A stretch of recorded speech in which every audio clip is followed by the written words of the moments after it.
السلام علیکم دوستو، تو آج میں ایک بار پھر سے حاضر ہوئی ہوں آپ لوگوں کے لیے ایک اچھی سی کہانی لے کر۔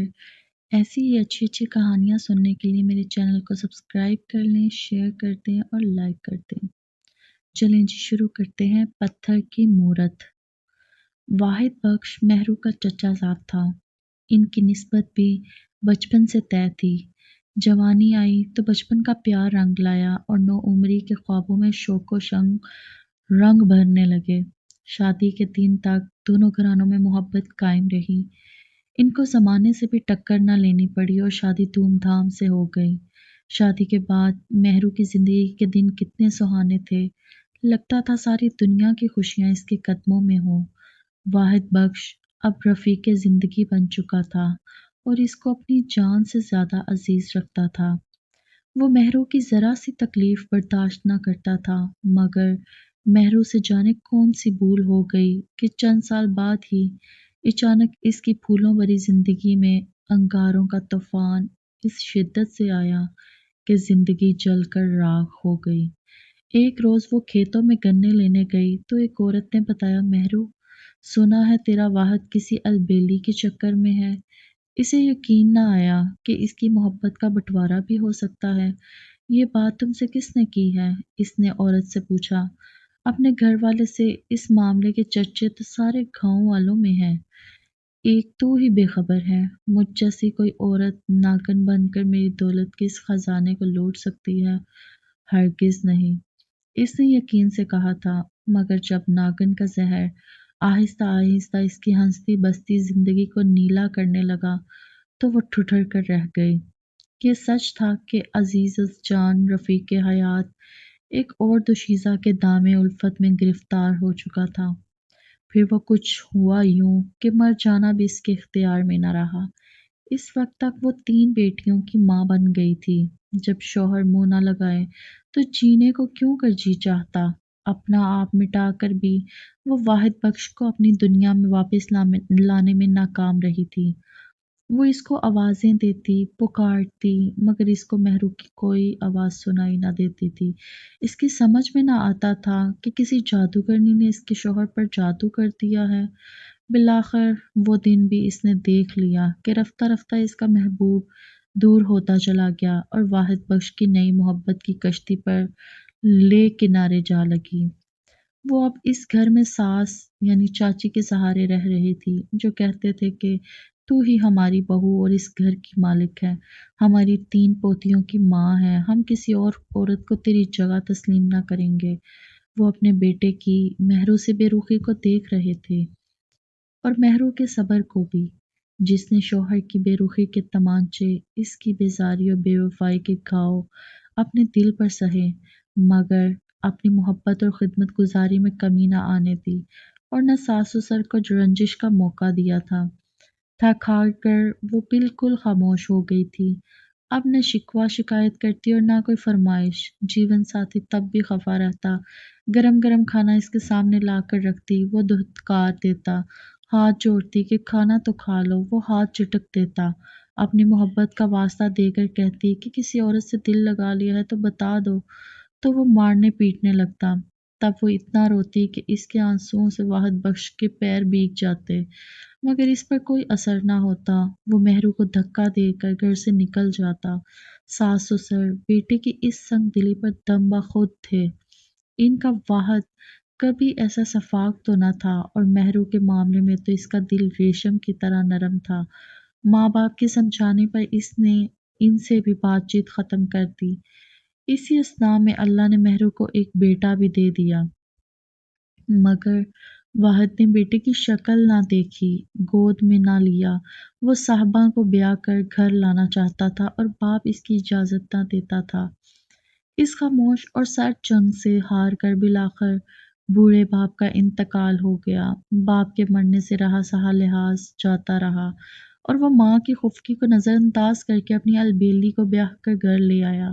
جس روز شوہر نے دوسری عورت کے ساتھ گھر میں قدم رکھا، مہرو کا دل ٹکڑے ٹکڑے ہو گیا۔ کئی دن تک کونوں کھدروں میں وہ منہ چھپا کر روتی رہی۔ ایک روز روتے روتے بے ہوش ہو گئی، تب ساس نے اسے کچھ دن کے لیے میکے بھیج دیا۔ مہرو نے بھی سوچا اچھا ہے ان سے دور ہو جاؤں تاکہ وہ کھل کر اپنی نئی نویلی دلہن سے ہنس بول سکے، شاید اس طرح ان کو اور خود اس کو بھی سکون مل جائے۔ مگر سکون کیسے ملتا؟ یہ تو سچ ہے کہ انسان اپنے جسم کے دو ٹکڑے ہونا تو گوارا کر سکتا ہے مگر اپنی محبت کے دو ٹکڑے ہوتے دیکھ نہیں سکتا۔ میکے میں بھی مہرو کو چین نہ ملا۔ یہاں واحد بخش کی بہن اس کی بھابھی تھی جو اوپر سے ہمدردی کرتی مگر دل سے خوش تھی کہ اس کا بھائی نئی نویلی دلہن بیاہ لایا تھا۔ مہرو رات کو سوتے سوتے اٹھ بیٹھتی اور واحد کا نام پکارنے لگتی۔ ماں اور بھائی منع کرتے کہ اب اس بے وفا کا نام بھی اپنے لب پر نہ لایا کرو مگر یہ اس کے اختیار کی بات نہ تھی۔ بچپن سے اس کے دل میں واحد بخش کی محبت ایسی گھڑی تھی جیسے زمین کے سینے میں پہاڑ پیوست ہوتا ہے۔ مہرو کو سال بھر تک بھائی نے واپس اس کے سسرال نہیں جانے دیا۔ اس دوران اس کی سوتن ایک بیٹے کی ماں بن گئی۔ اب وہ اس گھر کی بہو تسلیم کر لی گئی۔ مہرو کی بھابھی اس کو مبارکباد دینے گئی اور ساس نے بھی دوسری بیوی کے بیٹے کو دل سے لگا لیا۔ ادھر مہرو اپنی بچیوں کے لیے پریشان رہتی تھی۔ آخر ایک روز اس نے ساس کو پیغام بھجوایا کہ آ کر مجھے لے جاؤ، میرا واحد بخش سے کوئی وعدہ نہ سہی، کم از کم اپنی بیٹیوں کے پاس تو رہوں گی۔ ساس خود بھی یہی چاہتی تھی کہ مہرو آ جائے، وہ بڑھاپے میں اس کی بیٹیوں کو نہیں سنبھال سکتی تھی۔ اس نے اپنی بیٹی کو بلا کر کہا کہ تم اپنے شوہر کو سمجھاؤ وہ مہرو کو نہ روکے، وہ گھر آنا چاہتی ہے تو آنے دے، حضور بخش نے کیوں اس کو زبردستی روک رکھا ہے؟ واحد بخش اپنی بچیاں نہ دے گا، مہرو ان کی جدائی میں تڑپتی رہ جائے گی۔ کیا حاصل کہ اتنے برس جدائی کا ماتم کرتے رہیں۔ مہرو کی بھابھی نے ماں کے کہنے پر اپنے شوہر یعنی مہرو کے بھائی کو بہت سمجھایا اور اس کو راضی کر لیا کہ بہن کو دوبارہ اس کے شوہر کے گھر چھوڑ آئے۔ حضور بخش نے کہا مہرو جانا چاہتی ہے تو بے شک جائے، میں چھوڑنے نہ جاؤں گا، میں جانتا ہوں وہاں اس کی مٹی پلید ہو جائے گی، اگر تمہاری ماں خود آ کر لے جائے تو بے شک لے جائے، میں نہ روکوں گا۔ بیٹی کا پیغام ملا تو ساس مہرو کو لینے آ گئی۔ ماں نے بھی سمجھایا کہ اب وہاں جا کر خوش خوش رہنا، مرد اور شادیاں کرتے ہی ہیں، عورت کو اپنی چار دیواری اور اپنی اولاد کی فکر کرنی چاہیے، مرد کی نہیں۔ مہرو نے شوہر سے دستبرداری کا سمجھوتا کر لیا۔ وہ خاموشی سے سارے گھر کا کام کرتی اور کسی سے بھی کلام نہ کرتی۔ واحد بخش تو اس کی طرف آنکھ اٹھا کر دیکھنا بھی گوارا نہ کرتا، گویا اس کا وجود اس گھر میں موجود ہی نہ تھا۔ وقت گزرنے لگا، سوتن کا بیٹا 6 برس کا ہو گیا۔ وہ مہرو کے بیٹے کو مارتا پیٹتا اور وہ اف نہ کر سکتی تھی۔ جاڑے کے دنوں میں واحد بخش کے چھوٹے لڑکے کو بخار ہو گیا۔ وہ پریشان حال اس کو ڈاکٹر کے پاس لیے پھرا۔ کچھ دنوں بعد مہرو کے بچوں کو بھی بخار نے آ لیا۔ اس نے ساس سے کہا کہ واحد بخش سے کہو اس کو بھی ڈاکٹر کو دکھا دے۔ یہ سن کر وہ آپے سے باہر ہو گیا اور مہرو کے منہ پر تھپڑ مار کر بولا کیا تو یہی چاہتی ہے کہ میں بیٹیوں کو ڈاکٹر کو دکھانے لے جاؤں؟ یہاں گاؤں میں بے غیرت لڑکیوں کو ہسپتال لے جاتے ہیں، بخار کی گولی کھلا دو خود ہی ٹھیک ہو جائیں گی، آئندہ لڑکیوں کو گھر سے باہر لے جانے کی بات نہ کرنا ورنہ جان سے مار دوں گا۔ اگلے دن منجلی لڑکی کی حالت خراب ہو گئی۔ ممتا سے مجبور ہو کر وہ سوتن کے کمرے میں چلی گئی اور واحد بخش سے منت سماجت کرنے لگی کہ لڑکی کو بہت تیز بخار ہے، خدارا اس کو ڈاکٹر کے پاس لے جاؤ۔ واحد بخش خاموش لیٹا رہا۔ اس نے کوئی جواب نہ دیا تو مہرو نے اس کے پیر پکڑ لیے۔ وہ اٹھ کر بیٹھ گیا اور مہرو کو اتنے زور کا دھکا دیا کہ اس کا سر صندوق سے جا ٹکرایا، سر سے خون بہہ نکلا۔ وہ روتی ہوئی باہر آ گئی۔ بیٹی بخار سے بے ہوش پڑی تھی۔ اس نے پڑوسن کو بھیج کر بھائی کو بلوایا اور کہا کہ تم ہی میری بچی کو اسپتال لے جاؤ ورنہ وہ مر جائے گی۔ بھائی نے سر پر ہاتھ رکھ کر تسلی دی، رو مت میری بہن، زندگی اور موت اللہ کے ہاتھ میں ہے، یہ ٹھیک ہو جائے گی۔ اگر میں تیری لڑکی کو اسپتال لے گیا تو واحد بخش فساد کرے گا، بہتر ہے تم میرے ہمراہ چلو اور بچیوں کو ان کے باپ کے پاس رہنے دو۔ مہرو ماں کا دل رکھتی تھی۔ اس نے بھائی کی بات نہ مانی اور وہ واپس لوٹ گیا۔ اگلے دن بچی کا انتقال ہو گیا۔ اب مہرو کے دل کی دنیا لٹ گئی۔ وہ بہن کرنے لگی۔ تب شوہر نے سالے کو بلایا اور کہا اپنی بہن کو ساتھ لے جاؤ، یہ روز بہن کر کے ہمارا سکون خراب کرے گی۔ بچی میری بھی تھی، اس کے مرنے کا دکھ مجھے بھی ہے، مگر خدا کی مرضی، اس کی زندگی ہی اتنی تھی، صبر تو کرنا پڑتا ہے۔ مگر تمہاری بہن نے تو بیٹی کے مرنے کو تماشا بنا لیا ہے۔ صاف ظاہر تھا کہ وہ مہرو کو رکھنا نہ چاہتا تھا اور اپنی بہن کی وجہ سے اس کو گھر سے نکال بھی نہ سکتا تھا۔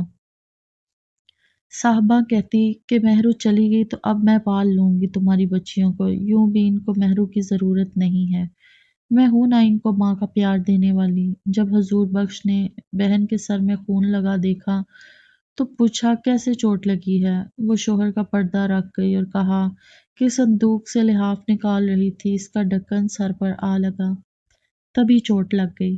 یہ سن کر واحد بخش کمرے سے نکلا اور بولا یہ جھوٹ کہتی ہے، اسے ڈھکن لگنے سے چوٹ نہیں آئی بلکہ میں نے مارا ہے۔ تم اپنی بہن کو گھر لے جاؤ ورنہ میں یوں ہی مار مار کر اس کو ختم کر دوں گا۔ تبھی حضور بخش کو بھی غصہ آ گیا، کہنے لگا مجھے اگر اپنے بچوں کا خیال نہ ہوتا تو میں بھی تمہاری بہن کو دروازے پر پہنچا دیتا۔ پھر مہرو سے کہا کہ کیا اب بھی ادھر ہی رہو گی؟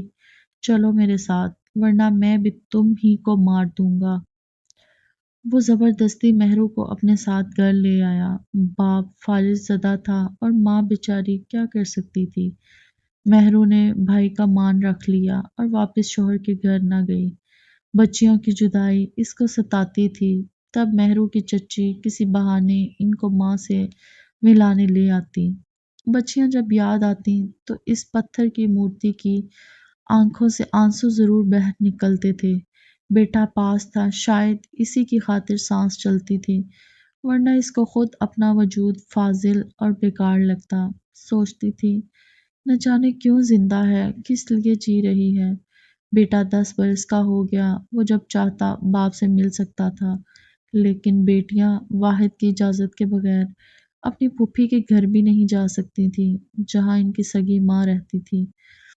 البتہ حضور بخش کی بیوی جب مہرو کو بہت زیادہ اداس دیکھتی تو اس کا دل پسیج جاتا، تب وہ کسی بہانے ماں کو کہلواتی۔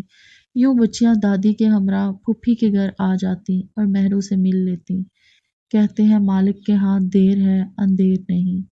ایک دن واحد بخش رنجیدہ صورت لیے مہرو کو لینے آ گیا کہ صاحبہ کے تینوں بچے بن ماں کے ہو گئے ہیں، وہ اپنے بچوں کو چھوڑ کر چلی گئی ہے اور ان معصوموں کو ماں کی ضرورت ہے، تبھی میں تمہیں لینے آیا ہوں۔ مہرو گھر چلو۔ وہ اپنے محبوب شوہر کا منہ تکنے لگی۔ اس کا اداس اور اجڑا ہوا چہرہ دیکھ کر مہرو کا دل پھٹنے لگا۔ تبھی وہ بے ساختہ بول پڑی کیا ہوا ہے تیری صاحبہ کو؟ مجھے بتا، میں جا کر اس کو منا لاتی ہوں، میں تجھے اداس نہیں دیکھ سکتی۔ واحد بخش خاموش رہا۔ زیادہ دیر مت کر، چادر اٹھا اور اب چل۔ بھائی سے تو پوچھ لوں، ان سب کو چھوڑ، صاحبہ کا انتقال ہو گیا ہے۔ انتقال ہو گیا ہے؟ کیسے؟ کب؟ وہ حیرت زدہ ہو گئی تھی کہ واحد جھوٹ کہہ رہا ہے۔ بچے کی پیدائش کے وقت۔ واحد نے مختصراً جواب دیا، اور بچہ وہ حیات ہے، خیریت سے ہے، اماں کے پاس ہے، مگر وہ نہیں سنبھال سکتی۔ تبھی اس نے مہرو کی ماں سے کہا تائی میں مہرو کو لیے جا رہا ہوں، جلدی میں ہوں، گھر پر صاحبہ کی میت تیار ہے، قبرستان لے جانا ہے اسے، آپ اب زہرا بہن کو لے کر آنے کی کریں۔ باہر موٹر سائیکل کھڑی تھی۔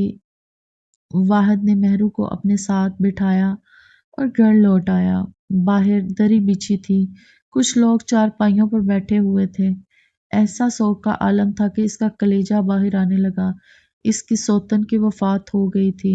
گھر کی دہلیز پار کرتے ہی وہ دوڑی ہوئی اندر گئی، عورتوں کے مجمع کو چیرتی ہوئی۔ اس نے صاحبہ کے روتے ہوئے بچوں کو باہوں میں بھر لیا اور ان کو گلے لگا کر پھوٹ پھوٹ کر رونے لگی۔ یوں لگتا تھا کہ جیسے سوتن نہیں، وہ خود مر گئی ہو۔ دراصل اس کو یہ محسوس ہو رہا تھا جیسے صاحبہ نہیں مری، آج وہ خود حقیقی معنوں میں مر گئی ہے۔ تو دوستو کیسی لگی یہ کہانی کمنٹ میں ضرور بتایا کریں۔ ایسی ہی اچھی اچھی کہانیاں سننے کے لیے چینل کو سبسکرائب کر دیں، شیئر کر دیں اور لائک کر دیں۔ شکریہ۔